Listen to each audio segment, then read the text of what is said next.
Am I the asshole for denying my boyfriend intimacy because he kept going after I passed out? I, 19F, have been dating my boyfriend, Luke, 24M, for about 6 months. Things have been great so far, until this. A week ago, Luke came over to my apartment for a date.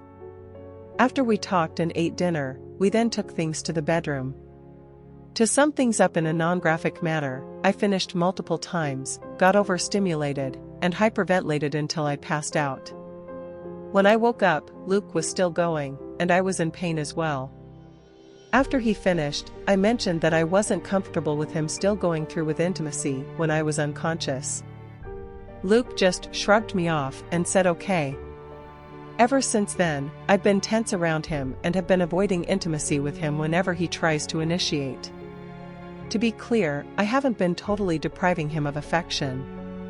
We've been kissing, hugging, and cuddling, but I just haven't been having intimacy with him like I normally would. Luke has been complaining about this and says it's borderline emotionally abusive to deprive him of intimacy after a mistake. We ended up celebrating Christmas early on the 23rd since he would be out of the city to celebrate with his parents and siblings. After exchanging presents, Luke attempted to pick me up and throw me on the bed to initiate intimacy. He only set me back down because I freaked out at him. Now he's gone and won't be back until New Year's Eve.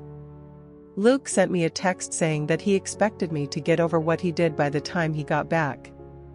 I don't know what to do.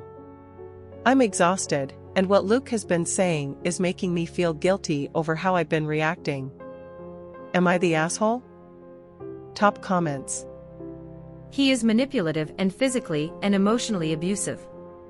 Get over the fact I assaulted you, is what a narcissist would say because he is not getting what he wants. You have every right to be freaked out, upset, or feel any emotions you feel about what happened. Nobody, and I mean nobody, gets to tell you when or how to get over something. That is your choice and your choice only. It may take 3 days or 3 years. Nobody gets to decide that except you. You don't feel safe with this person anymore. That is normal. What you are feeling is normal and totally okay. I have been in a similar situation. Please stop communicating with this person. I usually don't tell people to leave, but please end this relationship and leave and cut all contact with him. He has no respect for you. He will likely abuse you again and again. He clearly doesn't care about you or your safety. If I were to break up with him, it would be kind of hard to cut all contact since he's one of my brother's friends, and that's how we met at first. How long have you and your brother known this guy? Also, you are not the asshole. What he did to you is disgusting. I was 13 to 14 when my brother brought him over to our house and I met him. Update. Sorry for not updating sooner. It's been a busy and slow month.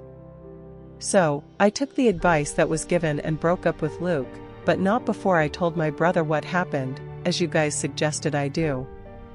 Needless to say, my brother was livid and ended up confessing that he was a bit wary of Luke dating me, but since Luke came to ask him permission to date me and was one of his best friends, he thought he didn't need to worry. After that, I ended up breaking up with Luke through a text message. Cowardly, I know. I explained why I wanted to break up with him, and that I wasn't going to be swayed otherwise. This was a day before he came home from his trip. I, unfortunately, made the mistake of not blocking or muting his number and got a barrage of texts and voicemails about how horrible of a person I was for breaking up with him over a mistake and that I had ruined the last day he had with his parents and siblings before he came back to our city. Luke apparently didn't grasp the severity of his actions towards me, even after I explained it to him. He ended up complaining to his parents and siblings about me breaking up with him before he left. His family was horrified and told him that they didn't want to see him for a long while. He sounded so angry in the voicemails that I kept flinching as though he was in front of me and would possibly hit me. I almost called him to apologize out of fear and guilt, but I went to look at my previous post and decided not to do so. I blocked him everywhere I could. I guess his mom was horrified since she managed to get my number to send an apology text about what her son did to me, and that she didn't raise him to do something so heinous. I said that it wasn't her fault and she didn't need to apologize for Luke's own actions. Luckily, we do not live together and split time spent at each other's apartment 50-50, so he didn't have much stuff at my apartment, and I didn't leave anything at his, except for some spare clothes that I didn't care to get back. Once Luke had come back, I initially asked my brother to give Luke's things back to him after I packed them up, but he declined, saying that he would kick his ass if he saw him in person again. My brother sent one of their mutual friends instead to do it. So that's it. I thankfully haven't heard from Luke directly since, and only get tidbits about him from my brother and his friends. I ended up changing my locks, just in case, though. I'm sorry if that wasn't the exciting update you were expecting, but thank all of you who showed me love and support after I made my first post. And to all of you who sent me threats over what I posted, I hope you get splinters the next time you're barefoot on a wooden floor. Top comments. So he assaulted his girlfriend and then told his mom about it. I read a lot of Reddit stories and this is messed up even by this my standards. People like the boyfriend always gross me out. Just by looking at Luke's response, it's disgusting. Though I am pretty glad to hear that his family actually held him accountable. OP made a good decision to break up. Although OP still needs to be careful, especially with how Luke responded. Why is she sorry? It's not an exciting update. The whole internet is just glad she's okay now. Firstly, that update was the best. That was the one I was holding my breath waiting for. Secondly, when people regain consciousness, they very often have no memory of what caused them to lose consciousness and cobble together some reason that makes sense to them.